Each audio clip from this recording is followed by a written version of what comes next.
ina faɗa miki ba kya ji. Kin ga hamman nan da kike yi wata rana an bakin ya bude ba zai mai ba.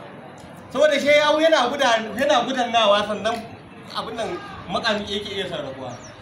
Ni ma tsananin jin shi nake yi, ke ba ki da hakuri ne.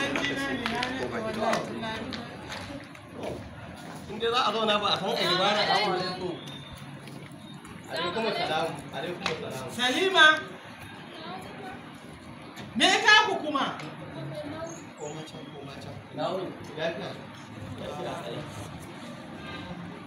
Salima, da kai na kike hada kullun kaya? To me ya faru? Habibu, menene? Wallahi kuma dama dawo da ita ne gida ta zauna saboda yanayin kasuwar tamu komai ya tsaya. Yadda muke fita haka muke dawowa. Ko kuna matasa kuna tsaye, mu muna dattijai To muna. kai Habibu. Wannan ai ya zama ruwan dare da shi da ƙwarinka da komai. Shine. Rayuwa ya ta juya maka ce ka ɗauko ta ka dawo da ita gida. Shin mu ka san aya miki a cikin gida? Wallahi tallahi. To ai baba gani na yanayin da nake ciki ya kamata a ce ta dawo gida ta zauna kafin Allah ya buɗa mana. Dakata. Ina gidanku? Yawwa. Me yasa ba za ka je gidanku ka aje ta ba? Dama Idan wata shawara ce ma sai ka saki na yadda za ka samu in ma ta harka ce in ma menene tana da cikin gidanku tana ƙarƙashin kulawa.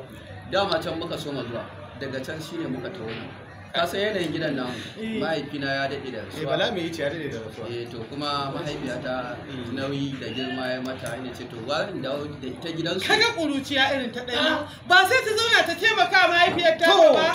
To. Ita dattijuwa ita yarinya.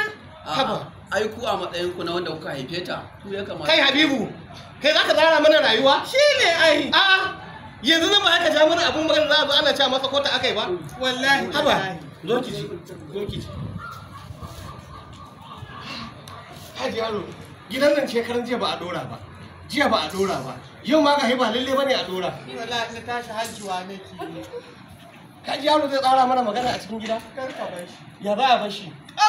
Kafarta. Wallahi ya ɗau matar sassa. Idan wallahi ba zan yarda da wannan yarinya. Ni ma ba zan yarda ba.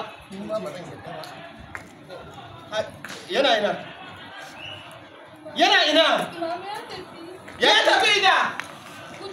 La ilaha illallah. Sallallahu alaihi wasallam. Buga waya kace ni nace buga masa waya. Buga masa ana gaya miki. Bani da waya. Baki da waya. Mun sai da Ina wayar kaki? Mun sai da mun tuka tuwo. La babu ta kai babu. A'a. Ramanatu. Na'am mai gida na'am. Ramanatu. Ina cikin wani a baki a cikin wani abu ne nake cikin wani abu. Yanzu dai shi ya dawo da ita gidan iyayenta ko? Saboda ya matsu. To Ramanatu ke ma ki tattara ki koma gidan naki. A to ai shine zai fi sauki. Irin karatu da aka yi mun nema shi zan yi. Tun da jajayen samu muke tare da kai. Ai babu ba za ta kawo hannu ba. To ayi yaya kenan? Mai gida haƙuri za ka yi. In yi haƙuri kin yadda an ɗauke min safe da rana da daddare?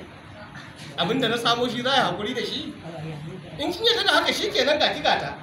Amma ni ba zai yi ba a zuba min ido da safe, a zuba min ido da rana, a zuba min ido da daddare, kuma sannan a za a ƙara wani hukunci kan hukunci. Ni ba zan yadda da wannan ba. Yana Allah yi wa mutane shiru. Shegiya. Duk ke kika ja wannan masifar. In yi haƙuri ku kashe ni? Shi kenan mai gida babu komai Allah zai mana magani. Yawwa to ku tsara kanku abin da za ku yi.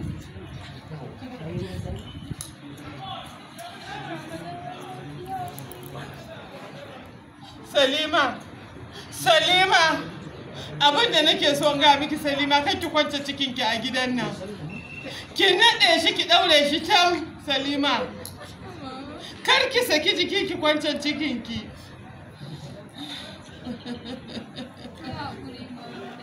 Wayo Allah ka ka mana ɗauki ka ka mana mafita. Oh, hukunci sai mai tsaga ido ba zafi. Tashi mu shiga ciki. Shiga ba zama na shege kina ji za ka mu wata kanan ruwa.